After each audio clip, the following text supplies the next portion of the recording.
Is the news today making you anxious? Are you eager for advice on how to better cope with the stress of life during this unique time in our history? Today, we'll be talking about specific ways you can minimize your stress during this difficult time. We'll be discussing adopting the best media diet and the ways you can manage your stress naturally. Finally, we'll be sharing some ways that you can use technology in a more meaningful way to stay in touch with your loved ones. Welcome to Be HEALTHistic, the podcast that's more than just health and wellness information. It's here to help you explore your options across traditional and natural medicine so that you can make informed decisions for you and your family. This podcast illuminates the whole story about holistic health by providing access to the expertise of Drs. Steve and Drew Sinatra, who together have decades of integrative health experience. Be HEALTHistic is powered by our friends at Healthy Directions. Now, let's join our hosts. Hi, folks. If you like what you hear today and you want to listen to future conversations on all things integrative and holistic health, subscribe to our podcast at BeHealthisticPodcast.com. Also, check out and subscribe to the Healthy Directions YouTube channel, which features video versions of our episodes plus extra videos you won't want to miss. And finally, we have more with me, Dr. Drew Sinatra, my dad, Dr. Steve Sinatra, and other health experts at HealthyDirections.com. Welcome, everyone, to another episode of Be HEALTHistic. Today, this is a pulse check, and we're going to be talking about coping with stress during the pandemic. And Dad, I'm sure you can agree with me, these are very unsettling times that we're in, precarious times, and I don't think we've ever seen anything like this before. No, I've never seen anything like it in my lifetime as a physician, I can tell you that. And I think coping with stress is really important. And Dad, where would you say this stress is coming from? Well, certainly when you listen to the media, I mean, there's so many conflicting reports and there's so much confusion out there. I don't think people really know where to turn to. I mean, it's a hodgepodge. It really is. It is. And just the amount of contradicting information out there. You know, in the beginning, it was don't wear a mask, don't buy a mask, right? We need to preserve and reserve those amounts of masks for, healthcare workers and such, which I understand. But then, a little bit later down the line, they say, well, you have to wear masks all the time now. And so that in and of itself is stressful because at times we're told, well, one thing is yes and the other time is no. I think in a time right now where there's so much information coming at us and it's hard to sort through the information to know what is real, what is true. And then there's so many different just conflicting, contradicting opinions out there. It's hard to know where to stand with all this. Well, you're right. And sometimes we have to take a step back and pause and just do something different. So let's pause for a second and step back. Now, I saw a movie the other night, Drew. It was one of the top 10 movies I've ever seen in my lifetime. It was so cute. It was called The Art of Racing in the Rain. And this was an incredible movie about how a dog wanted to come back as a human being. And the reason why I mention it is people need to diffuse. In other words, you got to get away from the media and just do something for yourself. So whatever it takes to just diffuse a little bit, step back, have a little fun, relax, and enjoy the story. Enjoy the show, so to speak. I couldn't agree more, Dad. And the fact that we're all doing social distancing, I've come up with this term, it's called media distancing. It's really all about getting away from the media. Sure, get your fix when you need it, when you need to just update yourself on what's happening, that's okay. But I don't recommend people plugging in 24/7. And that's what's happening these days. We have people on Facebook, we have people on YouTube, on Instagram, on Twitter. And there's so much information coming at us that we don't have time to do these things like you were talking about. Sit down, watch an amazing movie where your heart is touched. Exactly. Hey, Dad, one thing I wanted to mention here that's concerning to me is there's a new syndrome out there. It's called phantom vibration syndrome. And what this is that people are actually sensing that their phone is ringing or vibrating in their pocket when it's actually not, because they've been conditioned to look at their phone so often throughout the day that they believe that it's actually ringing or vibrating. So this to me is telling us we need to take a little bit of a break from our cell phones and other forms of media and just go back into nature. Oh my gosh, I couldn't agree more. I mean, that's an awesome situation, and you can take that one to the bank as well. We need to get outside. That is a fundamental health promoting thing that we all need to be doing right now is getting outside, going for walks, getting sunshine, listening to nature, seeing nature, feeling nature around us, because that ultimately is going to help us get it through this. So I would tell our viewers, hey, walk outside, go for a walk. That's one of the things Jan and I do all the time. We live in Florida. We go outside for a walk. And look, what's the dividend? The skies are bluer, right? There's less, toxins in the air. There's less airplanes. There's less auto emissions. I mean, that's one of the reframes of the coronavirus. In other words, the atmosphere is better. We're breathing better air. There's less sulfur dioxide. There's less emissions. I mean, it's really cool. So I just say get outside, walk, and ground if you can. I think grounding is absolutely awesome in this.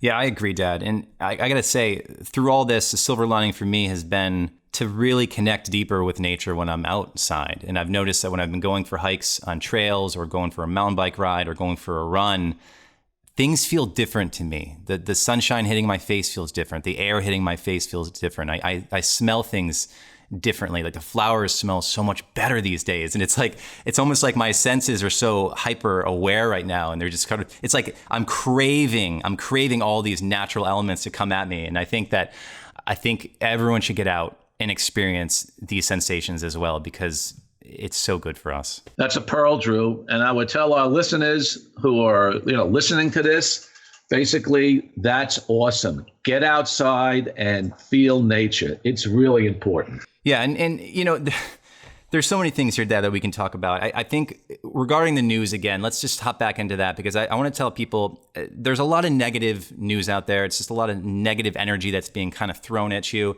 I encourage people to, if they are going to look into the news, look at some positive news, some cases, some situations where people are doing good for humanity. Like, for example, there was a woman in Dallas where a librarian, in fact, that started up a virtual book club. And so she asked people to join in, and she was going to read stories to them, and then people could ask questions about the book. And I think that's just such a great way to connect and to get away from all the negative information coming at us through the media. Absolutely. I mean, whenever you can connect with people on a level that is different than what the media is saying, I mean, and look, a book club is a great idea, especially when you can share your thoughts and share your heart. Speak from your own heart. In other words, share your inner feelings. That's the greatest gift one human being can give to another, is when they tell the truth about how they're feeling. And that's a reframe of the coronavirus, because the coronavirus is going to bring this out in people. And this is really important. Whenever you communicate your real feelings, you're healing your body. I mean, as a psychotherapist, I really know that. You can take that one to the bank. Well, Dad, speak more to that. I want to hear more about that. That's beautiful. Well, I mean, denial is one of the biggest risk factors in the field of cardiology. I can tell you that. And basically, I've seen so many people who denied symptoms. And basically, when you're living in denial, you're living in a false self. And whenever you can communicate your real symptoms, for example, let me give you an example. I worked in the Hartford, in Connecticut, the insurance capital of the world. And I saw high-end executives in the coronary care unit over and over again, Drew, in their 30s and 40s. And I remember talking to these men, and I would ask them questions because, I was in a psychotherapy training program at the time. And a lot of these men said the same thing. Doc, I climbed the wrong ladder. My life is a lie. I'm not true to myself. I'm not true to my own feelings. I'm in the wrong job. I'm in the wrong marriage. And what comes out of it? A heart attack, Mm-hmm. So it's the denial of basically of living in a false reality. One of the things the coronavirus has done, it's brought us into reality. So we have to look at that. The coronavirus has shaped us into a pattern where we need to respect the social distancing. We need to go outside. We need to get more sunlight. We need to eat a healthier diet. We talked about losing a few pounds because remember these inflammatory cytokines, they live in fat cells. So the best thing I can say about the coronavirus, it's given us a reality check on how to live our lives. And that's the reframe here. And I think that's really good, for us to connect with. We can't live in dread and fear all the time. So the reframe is the coronavirus is going to give us an opportunity to live in our true self.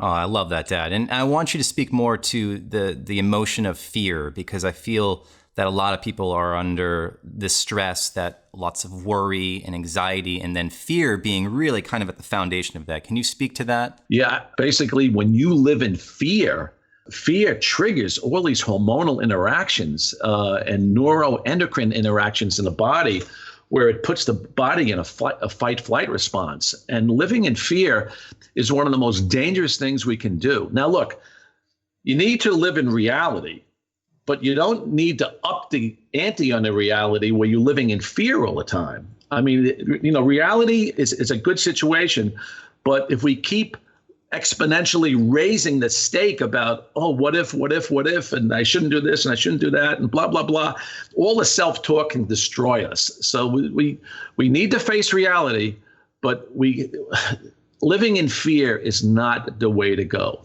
I used to have a saying years ago: be productive, but don't be self-destructive at the same time. Right. So right. That's how I would frame it. Well, Dad, the corollary, it seems, is that if you look from an evolutionary perspective, we'd come across a tiger or a bear or something in the environment, and we'd have this acute stress response, release of cortisol, norepinephrine, et cetera. And the bear would go away, the tiger would go away, and we'd get back to our normal life, and the stress response would go down, and our body would adapt. I think today it's almost like we're running away from a tiger continuously. It's like we can't even stop. We can't even hide from this tiger. That's really what all the information coming at us is doing. The media playing a role with that, because you can't let down. Every moment of the day, you got to figure out what's going on. What do I need to do now? What do I need to wear? What do I need to do to protect myself? How do I do this, right? And so that is so unhealthy, to be under that chronic stress, like being chased from a tiger continuously. So this comes back to the whole media thing again, of taking a little bit of a media diet and taking a break and doing these things that we just talked about, going out into nature, watching something on, a movie or television that is enjoyable, fun, where you can laugh, where you can like tap into your heart, all that. Laughing is the best medicine, Drew. Norman Cousins showed that, when he laughed away his illness from ankylosing spondylitis. Laughing, you get all these nice biochemicals from laughter and endorphins in the body. So, and crying is good too. Crying, you get the endorphins. So if you can laugh and cry about it, that's great. So, any way to manage stress, and laughing and crying are two great ways of managing stress as well as going outside and grounding. And, there's meditation, there's yoga, and, you're an outdoors guy too. So there's lots of things that we can talk about where people can really get away from this media and get back to nature. And I think that's a pearl, getting back to nature. And also, too, the getting back to nature, it means getting outside, of course, but also within yourself.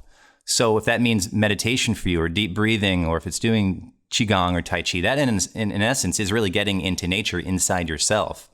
And I'll just share with the listeners that for me, I wake up every morning and I meditate for 20 minutes. And that has been a complete game changer through getting through this difficult, challenging time, because for me, it grounds me into my being so that I can go out into my day and I can handle more stress coming at me and not freak out, not get anxious, and not worry about it. So I really encourage everyone, whatever technique they want to use for meditation, to do that on a daily basis, because that will be a very important thing for you to be doing. Yeah, I agree, Drew. Good stuff. And Dad, what else do you recommend for managing stress in terms of, let's talk about nutraceuticals for a second. What do you like for kind of calming down an overactive nervous system? Well, there's lots of things you can do. I've always loved omega-3s as a cardiologist. Omega-3s do so many good things in the body. That to me, I think it's one of the the must-haves. I certainly like the adaptogens. You're a big fan of rhodiola, and even in some of the formulas we put together, the ashwagandhas, and all the different these herbs that we can use. They have a calming effect on the body as well. Mm-hmm. So yeah. Anything like that would be good. Yeah, there's so many adaptogens that people can use. That you mentioned ashwagandha, rhodiola, there's eleutherococcus, there's schizandra, there's ginseng, which people are probably familiar with. There's cordyceps, holy basil. All these have different characteristics to them that you can use if you're feeling more anxious or if you're feeling more tired. But in general, these adaptogens are great because they certainly help you adapt to stressful situations. That's where the name comes from, adaptogen. And Correct. we all need help coping with stress today. So I'm definitely recommending a lot of adaptogens in my practice these days. Good for you. I mean, I think it's important. And, as well as, and we talked about this before, a non-sugary diet, a diet that has more healthy fats, more healthy proteins, get away from the sugars. Remember that, and I've been saying this on the radio, one thing about sugar is that it has a negative impact on white blood cells, where these white blood cells have diminished phagocytosis ability. So I think sugar is really something to avoid. And look, the coronavirus has brought that out. I mean, let's face it, diabetics, type 2 diabetics, insulin resistance, these are serious comorbidities. That's why taking in less sugar, losing weight, getting more exercise, easy lifestyle habits that we can all put into our daily routine is really good. So the reframe, and we said this on a previous program of the coronavirus, is that if we do lose weight, take away the fat cells, the inflammatory cytokines where they live. I mean, that's a great reframe, because remember, whenever you lose weight, not only are you protecting yourself from insulin resistance and diabetes, but you're also protecting yourself from heart disease as well. I mean, blood pressure goes down, and serum lipids can go down. I mean, there's so many things that can go down. Total peripheral resistance goes down. You get more endothelial function capability. So there's lots of things that help other systems, when you're working with reducing the impact of the coronavirus with weight reduction or carbohydrate restriction. And Dad, you mentioned sugar. The first thing to do for people is to not buy it in the grocery store. If you don't buy in the grocery store, you're not going to have sugar in your house. It's the equation is that simple, because if you've got sugar in your pantry, you're going to walk over there and eat some cookies or eat some ice cream or eat some cake, whatever it is. And that's certainly not going to be good for your body. So the key here is to not buy sugary goods from the get-go. Good. It's a good reframe. I like it. I'm all in. Now, Dad, there are some really neat technologies available today where people can connect. And one of them is Zoom or Skype. And we've certainly been having conversations a lot over Skype. And Brianna's been talking to her family. We've been actually having Zoom dinners where we schedule a time with Brianna's family, and everyone talks about what they're... That's cool. That's really interesting. That's like going out to dinner via Zoom. I mean, my gosh, that's really innovative. I like that. And everyone's sharing their recipes about making bread or whatever dish they made for dinner. And so it's been a great experience. We do it once a week. So I encourage everyone to try something like that with your family members. And also, we've been doing Zoom exercise classes with Brianna's brother, Brett. And they go from 7 to 8 every morning. You don't need a fancy equipment like a Peloton or anything like that to do this. All you need is your body in a very small amount of area on a yoga mat. And he does circuit training, essentially, just very simple exercises, movements, stretching that you can do. And that's just another way to get exercise in the morning. Drew, those are two powerful insights I think we just gave our listeners, because another reframe of the coronavirus is that we're going to get connected more with our family. In other words, an extended family as well. And you just said it. I mean, this is really cool, having a Zoom dinner with, extended family. That's a great idea. I love it. I mean, you can take that one to the bank. I mean, that really works. Yeah. And another thing too that people can do is they can have a grandparent, if they have got kids in the house, they can have a grandparent read a story to the young one. For example, we've had, Jan's read a story, my mom's read a story, Nana, Brianna's mom, has read a story to our boys. And that's such a special time to connect with them and to have a figure like that be present in their life. Even though it is over a screen, it's not in person, it's still a beautiful experience to have. Yeah. I remember when we did a Zoom with your little son, Luca, and he showed me his cowboy boots. Well, he wanted to see my cowboy boots, So again, we're getting connected on a heart level more and more. So another reframe of the coronavirus is increased connectivity to loved ones. Mm-hmm. I mean, the virus is not all bad. And that's what we have to really get across to our listeners. I mean, so many people are living in fear. We can reframe this virus where we're getting closer and we're making more contact. And this is really a good outcome that, needs to be followed. And I love what you're doing with the families. This is great. Well, Dad, you've always been the king of the reframe. I learned that from you from a young boy. So I love the fact that you're reframing this whole pandemic coronavirus thing, because ultimately we do need to change the way that we are living our lives. I mean, our reality is shifting, it's changing, and there are lots of things that we can learn from this experience. So thanks for sharing that.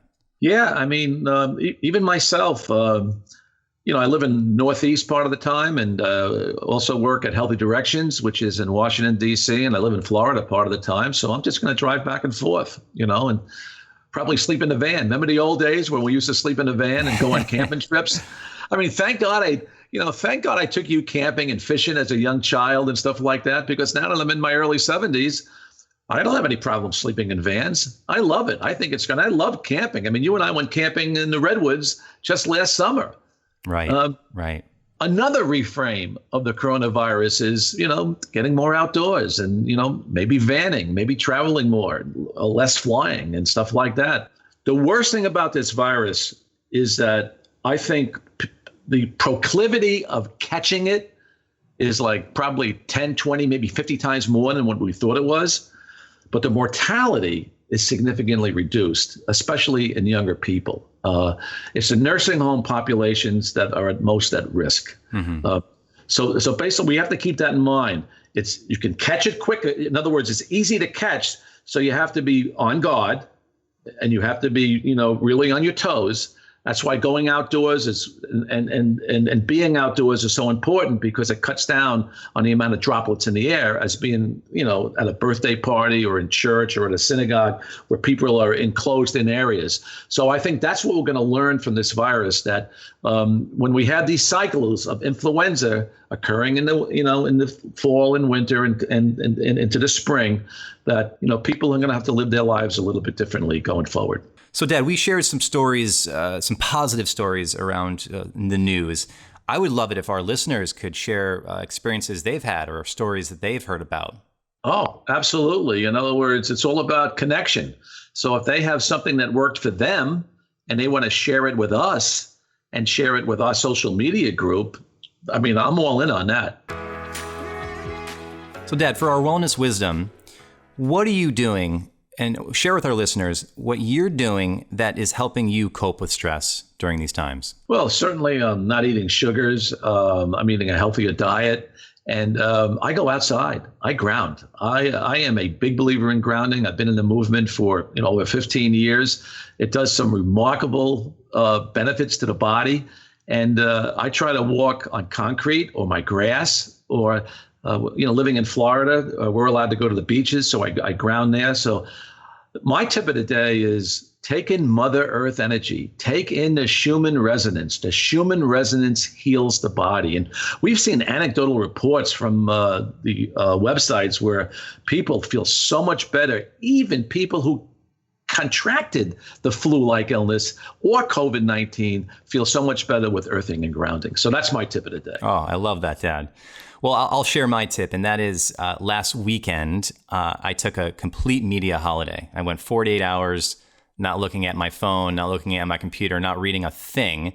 I spent the entire time with my family. We were out in nature both days, and it was probably one of the best experiences I've ever had in the last 3 months, because I finally felt connected.